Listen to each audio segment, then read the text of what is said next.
Let's take a look at the Samsung Galaxy S23 Ultra HDR recordings. And I have to say, man, I am blown away with this cell phone so far. And I was not expecting this. Because, every time a new cell phone comes out, the internet is full of hype. It's like, oh, it's amazing. Let's compare the phone with a $5,000 professional camera and all of that. And I was like, okay, I don't believe you. I don't trust you. Yeah, blah, blah, blah. It's going to overheat. The HDR recording is going to be crap. But here's the thing. You have a 200 megapixel sensor. So that's a fact. And the cell phone gives you options. The options that you would have available in a professional camera. So you can control the ISO, which is the gain of the camera, the shutter speed, the white balance. So you can get the results that you want.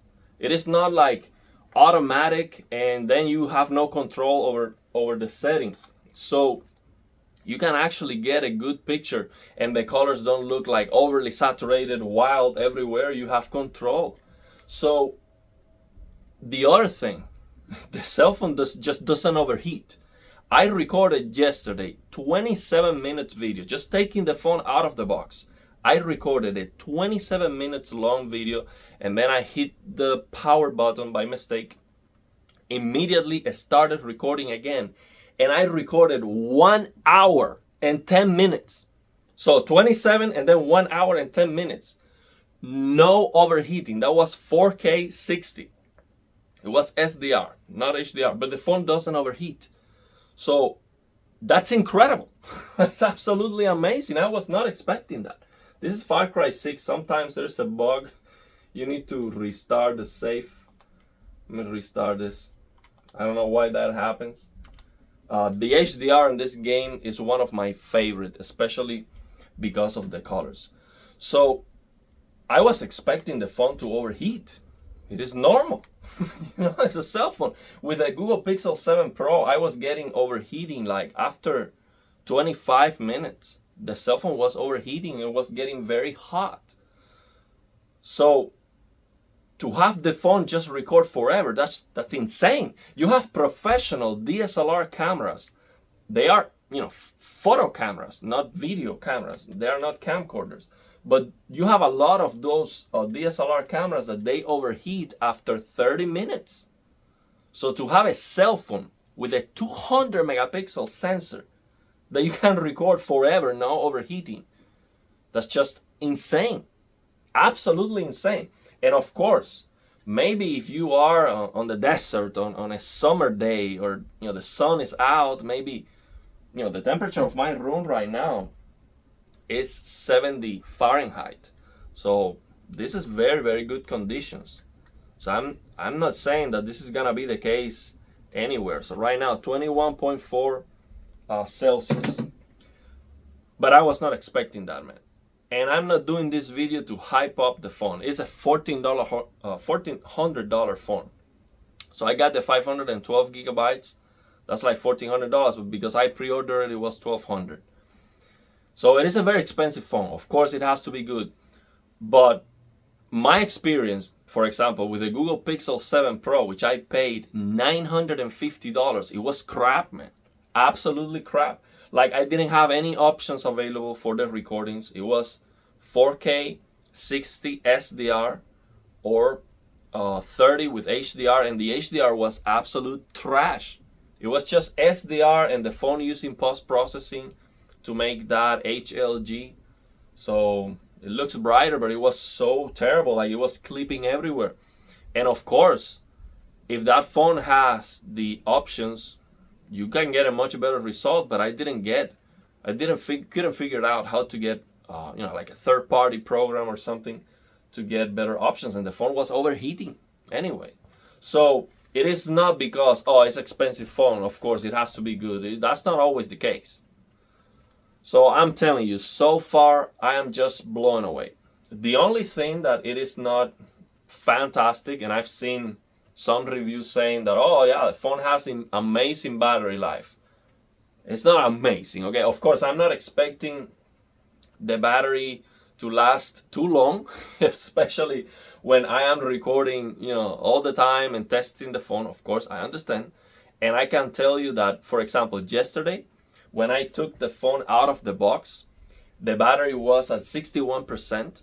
So I recorded that 27 minutes and then 1 hour and 10 minutes, and the phone battery was at 18%.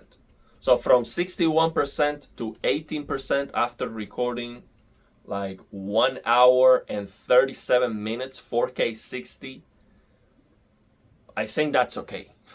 But it is not like, oh, fantastic. A camcorder can do a lot longer than that, of course. So the battery is not spectacular, but I am okay with it, especially with what I'm doing. But everything else on the camera. So I'm concentrated on the camera. I also try to look at the screen. So I want to know exactly what is the tone mapping that the screen is doing, if it's doing any tone mapping at all. And I believe that the screen might not be even doing any tone mapping, but I'm not sure yet. So what I'm doing is I am uploading some test patterns to my own YouTube channel, and I might just copy the videos on the phone. It might just work. So what I was gonna do is just make the videos private and then open it with the phone to see what the phone is doing. So what is the tone mapping of the phone on HDR? So the tone mapping is going to tell you the details that the phone can't show you.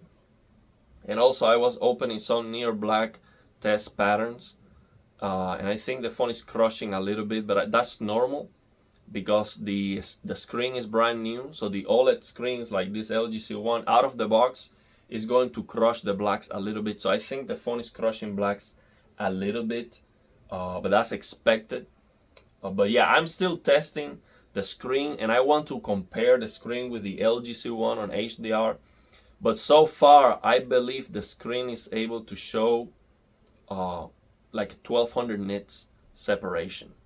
And even more than that, it might be like 1300 nits separation. So they advertise like a maximum peak brightness of 1750, like 1750 nits.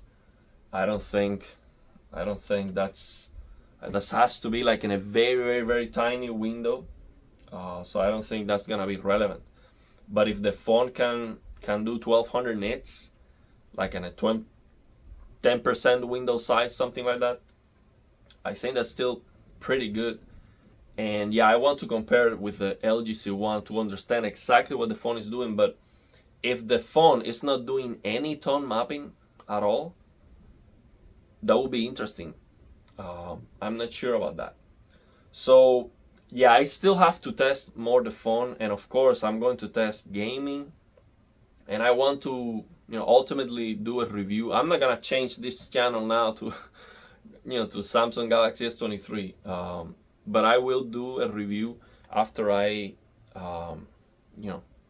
test more the phone. But so far, my impressions with the phone, I'm just blown away, and I was not expecting that. I was expecting, of course, the best phone. I mean, you paid for the latest and greatest. You have to expect to have a good phone. But I was not expecting this kind of results, like unlimited 4K 60 recordings, like very good low light performance. Like when I take a video in low light and I lower the gain, it just looks okay. It looks it doesn't look like perfect. You still have some noise, and that's normal. My camcorder, which is a $1,600 camcorder, is not as good. Of course, it doesn't have such a big sensor. I understand that. But yeah, so far I'm blown away. I was not expecting this level of quality. This is Far Cry 6. It's a game on HDR, looks fantastic. So especially the colors of this game, they look very, very good. There's no color banding on this game, which is very nice. So what I do is I max out the in-game slider to 4000 nits, and then I'm using tone mapping off on the LG C1, mastering pick max CLL to 4000, because when you lower the in-game slider, the tone mapping of the game, I think, is messed up. So the HDIG looks a little bit dimmer than what it looks using these settings that I'm using. But HDIG is going to push more the highlights. So all the highlights are going to be brighter, but the midtones might be a little bit dimmer, especially when you're supposed to be like in a sunny day like this on a beach with the sun is up. It is supposed to be brighter like here. And HDIG looks a little bit dimmer. But this is a very good HDR game. It's just blurry. I mean, you can turn off anti-aliasing, but the aliasing is just terrible. So the anti-aliasing in this game is not very good, and it doesn't support DLSS, but it's free. For these days, it's free. So if you haven't tried this game, absolutely give it a try. Far Cry 6. So yeah, I will keep testing the phone, and I will do a review. I cannot take too long and test too much, because then the review is irrelevant. The people are buying the phone now, so they want to know. And I will test gaming and all of that. I want to know if there's a way I can make the phone overheat. And if there's no way I can make the phone overheat, I think that is just a gigantic triumph of technology. It's just insane to have such a powerful chip inside. No overheating. I mean, the cooling on this phone has to be fantastic. Somebody said on the previous video that it's an improved vapor chamber.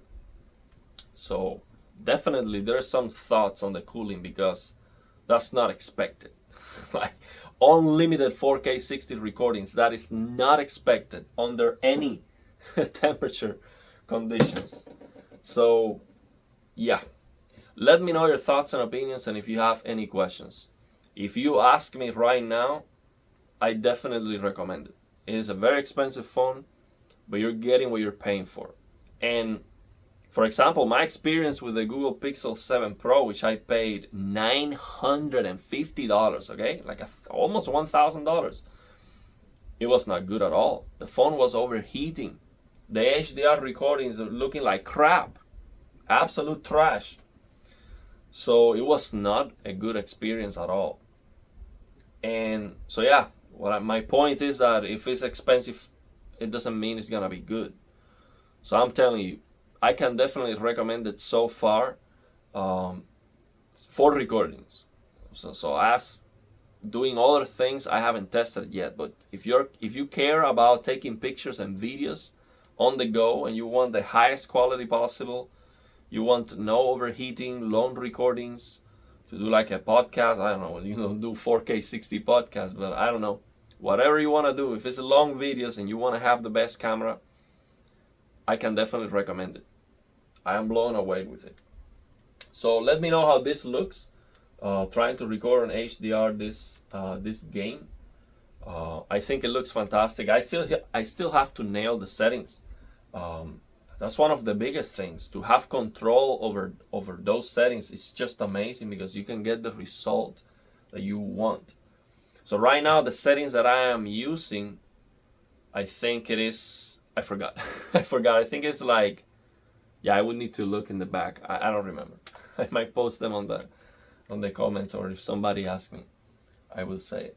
But I'm still playing around with the settings. Like what I try to do sometimes, because I have some practice with my camcorder, is for the highlights to not blow out, I increase the shutter speed, and then I increase the gain. Because if I lower the gain and I keep the shutter speed at 60, then it looks dimmer. So the midtones, they look dimmer. So a way that I do to boost the midtones is I increase the shutter speed and then I increase the gain. So yeah, but that might not be the best option. I'm not a professional. I'm not sure about that, but that's just what I've been trying so far. So right now I think I have like a 90 shutter speed, and the gain is like in 100. I don't remember. I might post that on the comments. So yeah, let me know your thoughts and opinions, and if you have any questions.